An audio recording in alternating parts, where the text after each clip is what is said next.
Hi, I'm Antonio Centeno, the founder of Real Men Real Style. Today I'm going to be talking about executive presence. What is it and how can a professional man capture it? All right, if you haven't already, please subscribe to my YouTube channel. By doing that, these videos will come right to you. In addition, if you like this, if you find it useful, I would appreciate it if you would click on the like button right down there.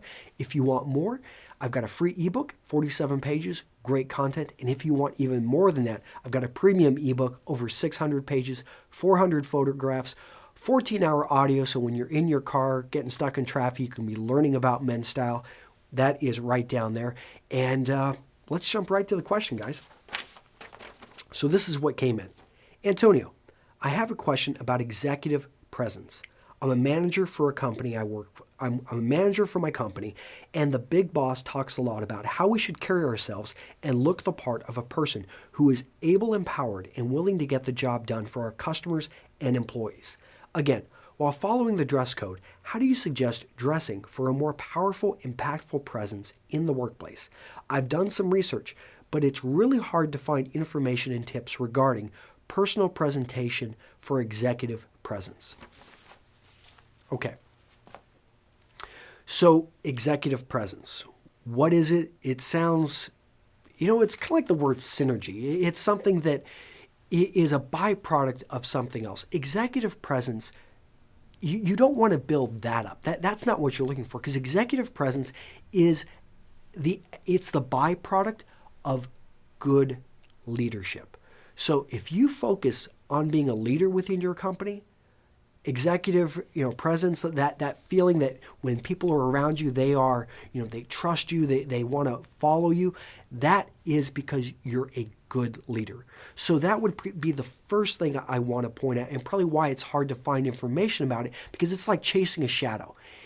You're talking about the shadow when really the man who is casting the shadow, and that part, that's being a good leader. And I'm not going to get into, I'll have in a separate video on what it means to be a good leader. I've kind of hit on it in a few other places.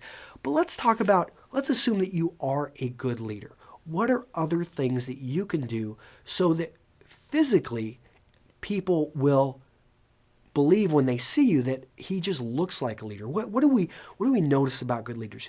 One thing we notice, usually they've got pretty good posture. I know it sounds like, there have been great leaders without great posture. Muhammad Gandhi, he's usually hunched over and stuff. But I think that was part of his, that was part of what his presentation, what he was putting forward, was he was very humble. He's a very, Mother Teresa, she didn't have the best posture. Those are outliers. So if you look at some of the best leaders, some of the people that, men would follow, women would follow, they were very much, they put their chest out, they put their shoulders back, and they had good posture. They stood up because they believed in what they were saying. They weren't ashamed. It's one of those things, whenever a dog cowers down, it's kind of submitting itself.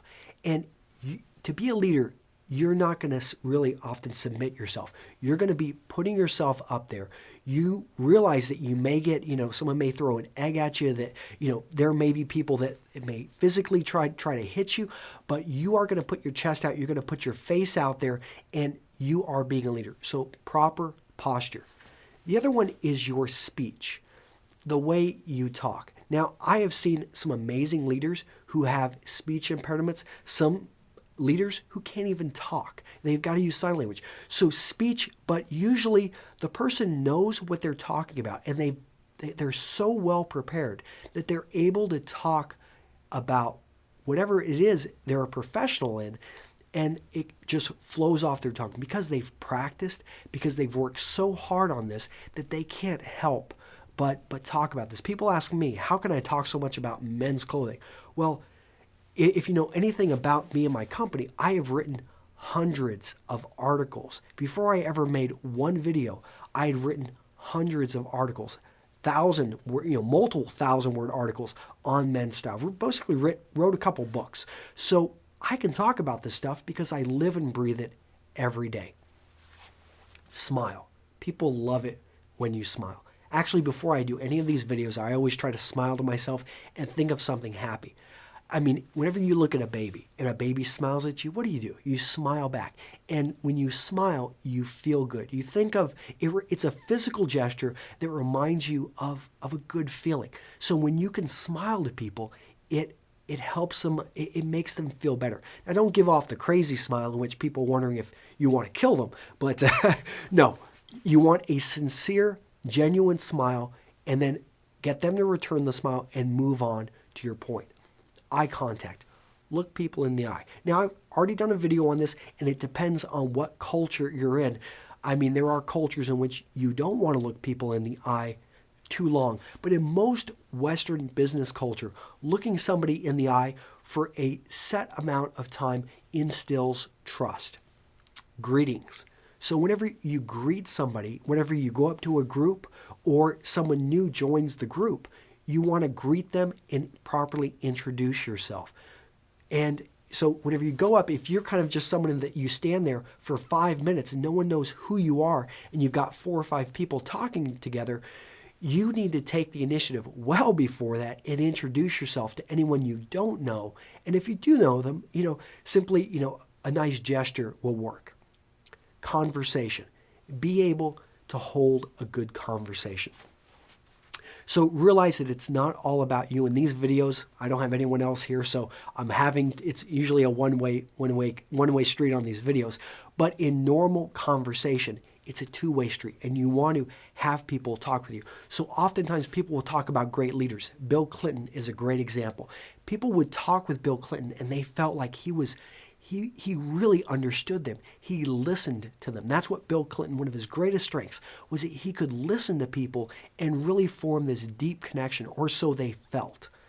Time management. Great leaders realize that their time is valuable, and so they go into a conversation, but they have to keep it within a certain time frame. And they try to get people to get to the point, they nudge them in the right direction, and then they summarize it, and they have to get out because they've got other places to be.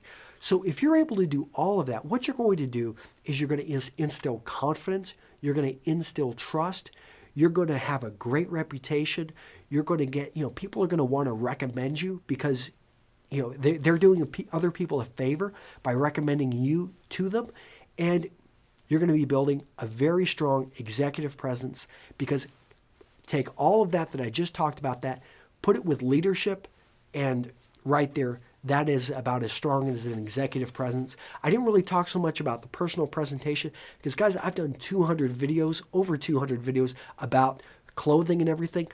I think for this executive presence, it's more than just the clothing. And all right, so if you want to learn more, if you've got some other questions about men's style, make sure to go check out my new website, mensstyleqa.com.